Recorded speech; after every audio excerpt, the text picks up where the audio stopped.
Hello and welcome to Climate Check with me, Mary Mwiikisa. Now, today on the program, we're discussing a very interesting issue that I believe you will also be interested in. We are talking about the gold rush. Everyone is talking about mining gold here, mining gold there in Zambia, and this is what we'll be focusing on. Even as we mine this gold, what are we doing to the environment? That is our conversation on the program. For now, we take a short break.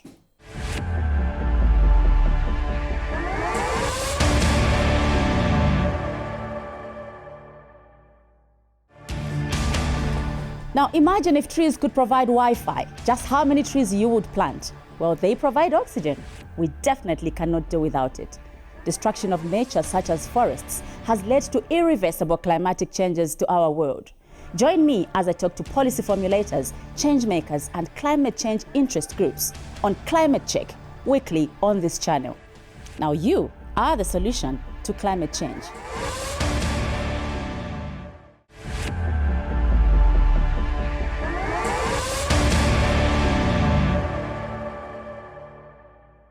Planet Gold, working with the officials from the Ministry of Mines and the Rufunsa District Commissioner, toured the Kawombo gold mine in the district to gain first-hand insight into the challenges facing artisanal miners.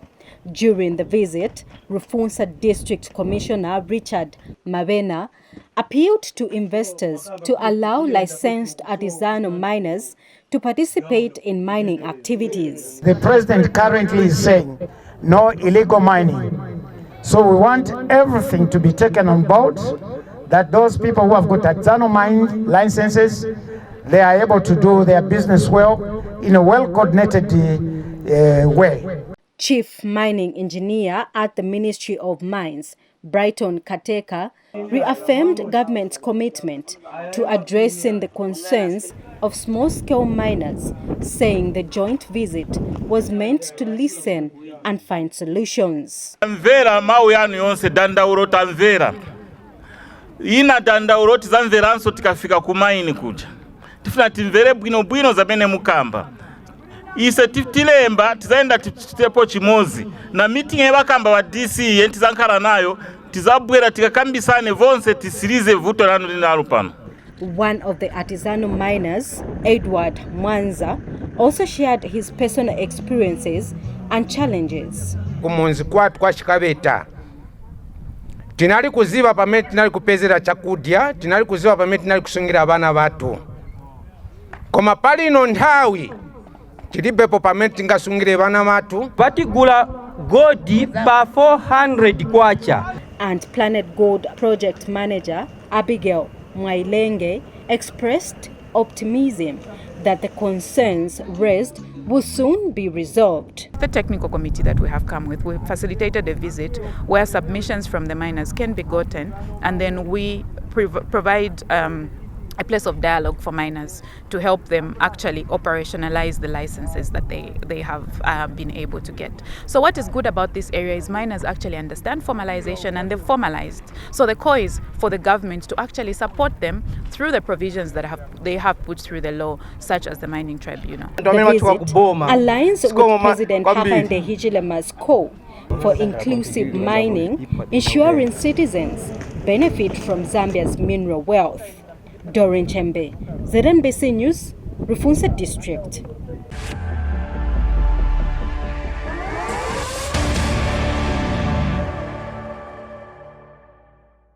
Welcome back to Climate Check as we focus on the gold rush in Zambia and linking it to environmental protection. In studio, I'm joined by Engineer Cosmas Mwanakaba. He's an energy expert, as well as Dr. Victor Mutambo, Head of Mining Engineering Department at the University of Zambia. Thank you so much for making time, both of you. Thank you so much, Mary. Thank you so much. Dr. Mutambo, I will start with you.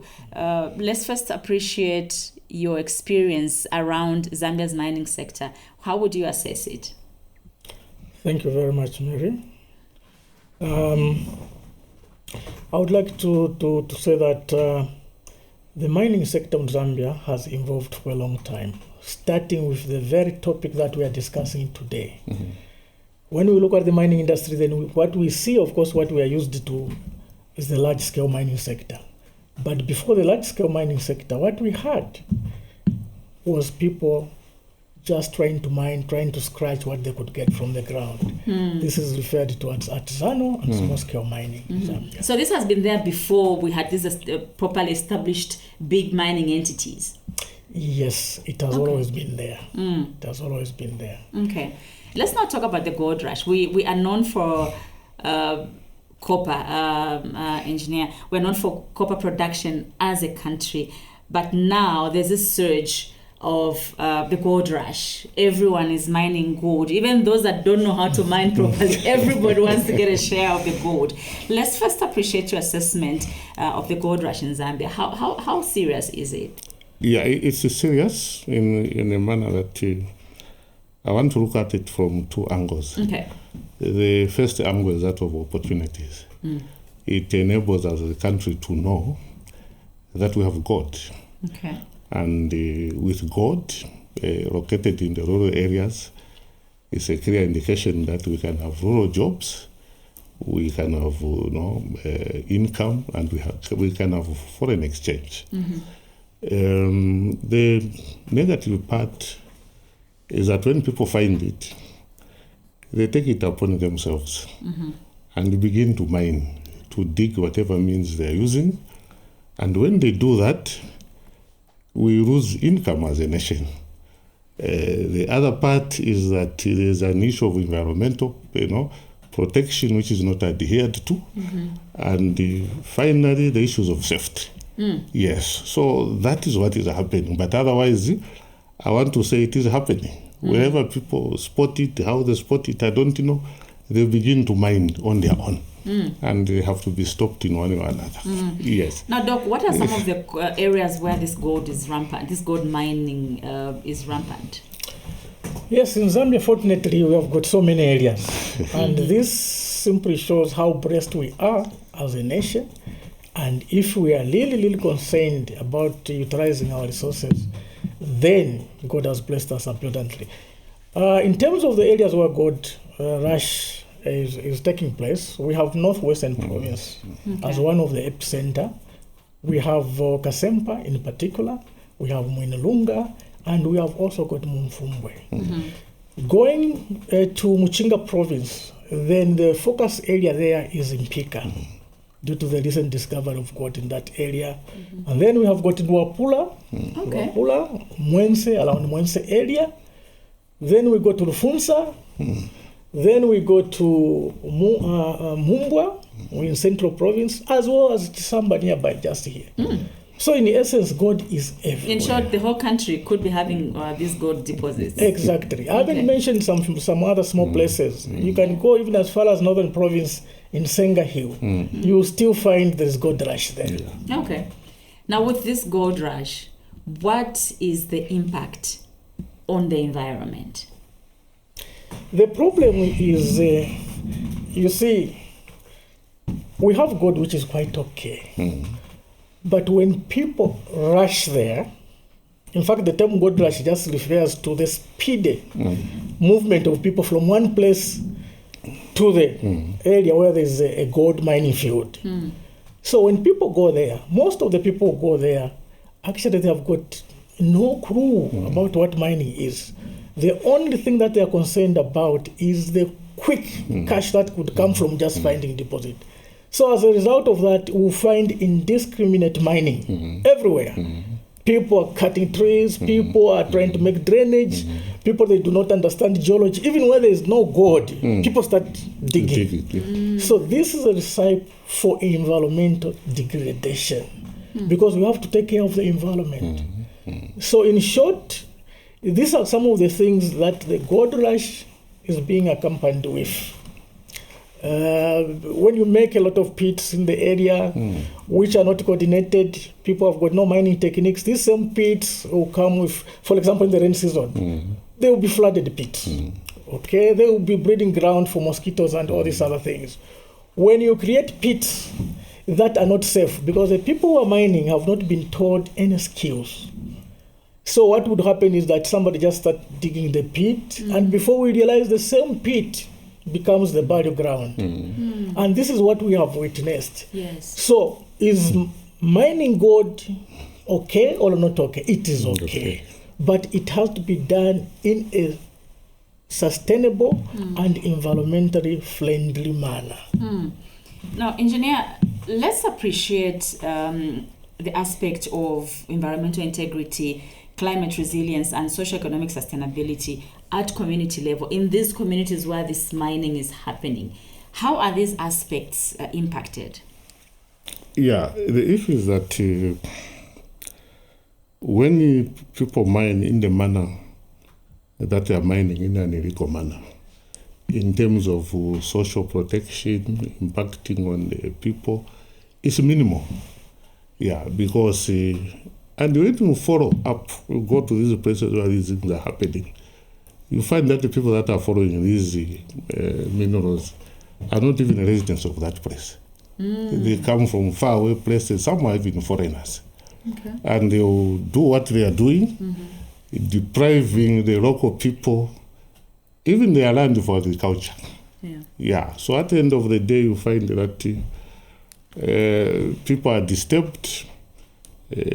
Criminality, comes on board because of that kind of activity. Even the issues of cadasm. So you find that the situation becomes insecure, even for the local people, because of the mining activity that is taking place in the area where they are. So really, in terms of benefits, unless the mining was taken over in a commercial manner, locals don't benefit to that extent. Okay. Yeah. Then how can we safeguard the environment even as these activities are happening? Because we know that anything that gives people a resource is very difficult to put a stop to. They'll still find a way of doing it. And maybe Doc, you can come in on that and then he can add on. Yes, one way is just to completely formalize the sector. Yes. Okay. Formalization in itself simply means to start doing things the right way.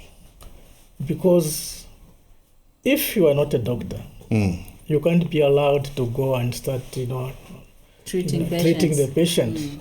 Okay, just because you heard that this is what the doctor does. So even in the mining sector, those who are mining, they can only be trained to do so.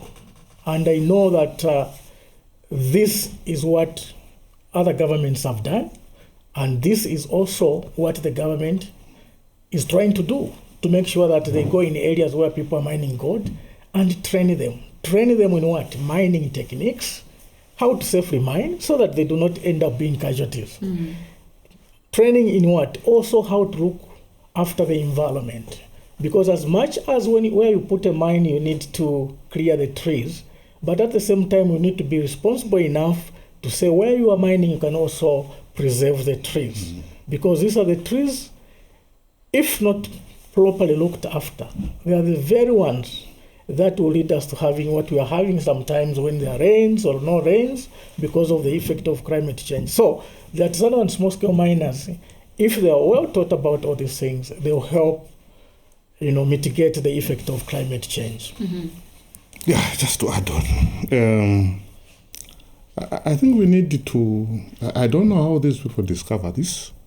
The minerals. They have a way they do Yes. Yes. But I think we need, as a nation, we need to be ahead of these people. Okay. Yeah, the geological survey, they need to map the country and establish where the minerals are.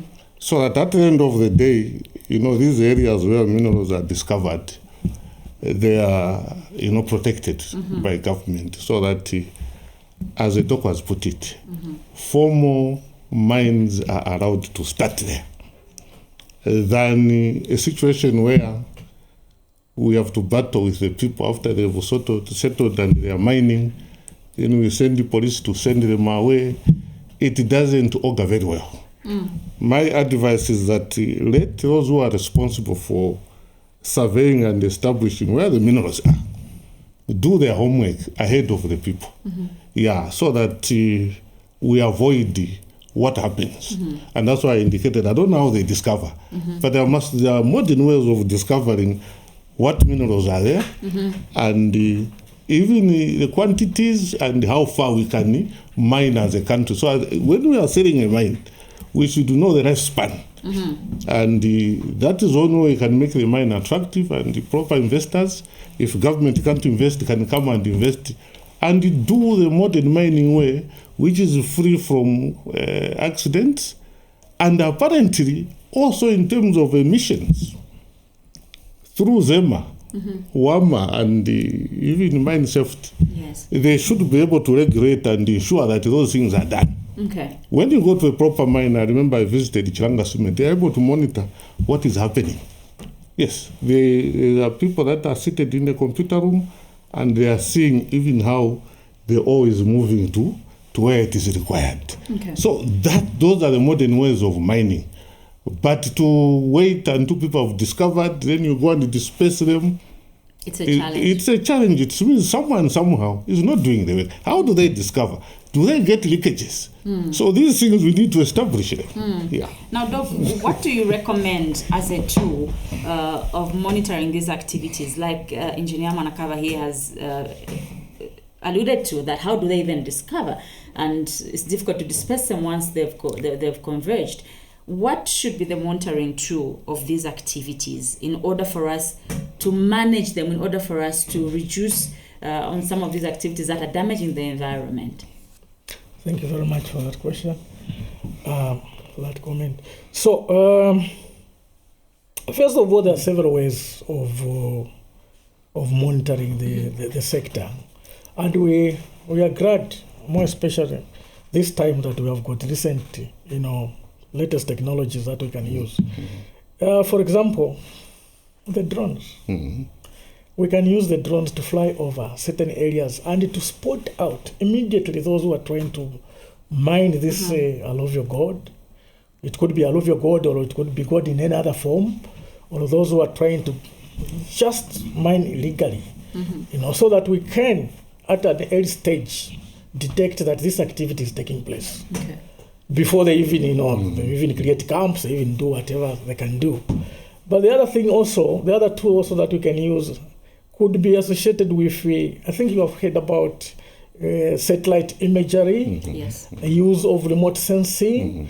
All these, they try to scan around and create maps and zero in, at a certain location, just to see what is taking place. So all these things could help either the government or the responsible agency to try to monitor the artisanal and small-scale mining activities. And how can communities that live in these areas take part in safeguarding the environment, in ensuring that their environment is not degraded by people that come to their communities to mine this gold? First and foremost, they have to be, partakers in whatever is taking place in the community, because they have to understand that environment belongs to all of us, and that if things are done in a long way, in an environment where they stay, they will be the first people to suffer. And therefore, they should take part in those activities that are centered at averting the catastrophe in the areas in which they live. Yes, Just to add, Sure. I think communities, the other thing they can do to ensure that their communities are protected is immediately they see strange activities to report it to law enforcement agencies. Yeah, because on their own to confront them, in most cases they are armed. So as a result, it becomes difficult for the communities to stop it. But if they are able to report to law enforcement agencies, the moment they see strange activities happening, it will help to protect the environment. Yes. As a country, we are a mining country, if you like, and Zambia targets to produce 10 million metric tons by the year 2031. This means more mines being opened, more mining activities coming to the fore. How can we ensure environmental sustainability, even as we develop the country through mining, through the mining sector in general? Yeah, environmental sustainability actually has 3 pillars. The first one is the revenue for the country. Make sure that that one is obtained. There's also environmental protection, and also the welfare of the people. So all these things, once they are put in place, then the mine will be sustainable. It will be to the benefit of the country, and the communities in which they are located.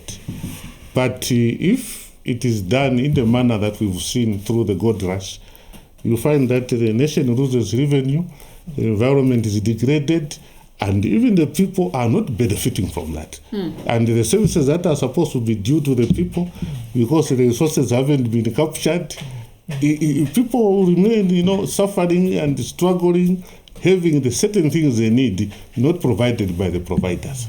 Yes. And Doc, what role can the established mines, the bigger mines, play in ensuring that even as we dig out these minerals, we repair the environment, we take care of the environment? We heard of cases of poisoning, environmental poisoning on the copper belt, and so on and so forth. Yes, I think for the big mines, I think the issue of making sure that they commit to sound environmental management practices is key. There are guidelines and principles that are already, given to them, that they follow, and therefore, if they are to avert anything like the recent happenings on the copper belt, then they have to make sure that they are able to execute all those management plans that they have with the right frame of mind in terms of the implementation and all these other things. But the key to this also is the fact that I think it's clear this time that all these mines, even those which are which are currently based in Zambia, they are being observed worldwide. Most of them are listed on the international exchange markets and all this. And so therefore the issue of good corporate governance is key for them.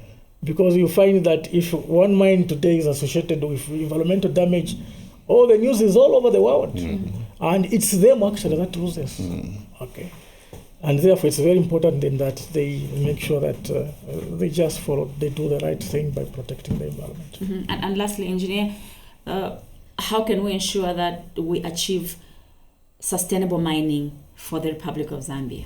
Thank you so much. We need to enforce, I think, the available regulations and ensure that if it's artisanal mines are given the licenses. Now, what will happen is this: when you give a license to an artisanal mine and they don't have the right tools, they don't even have the resources, they will still mine in an illegal manner.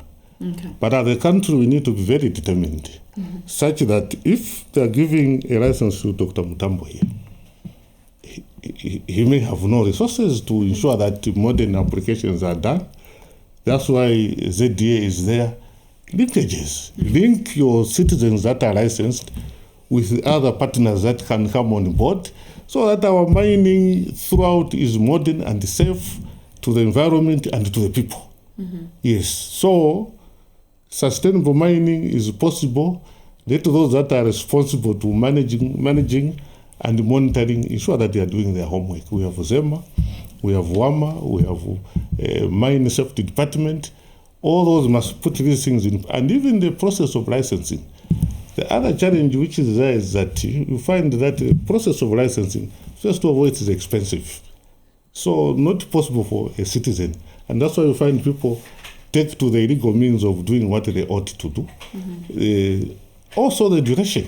If I have money today, I want to invest into something, and the duration takes 6 months. After 6 months, I will not have the same amount. Exactly. I would have used the other amount of money. Yes. All right. Thank you very much. Gentlemen, thank you so much for making time to be on Climate Check and for sharing this valuable information around mining and the gold rush that is currently in Zambia, as well as ensuring that we achieve environmental sustainability. Thank you so much for your time. Thank you so much. It was our privilege. All right. Thank you.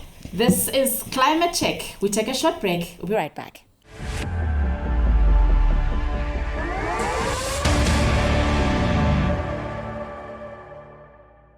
We have come to the end of the program for this week. Do make a date to participate on the next episode. Same time, same channel. Remember to play your part in environmental protection and climate action. My name is Mary Mwiikisa. Thank you for watching. Goodbye.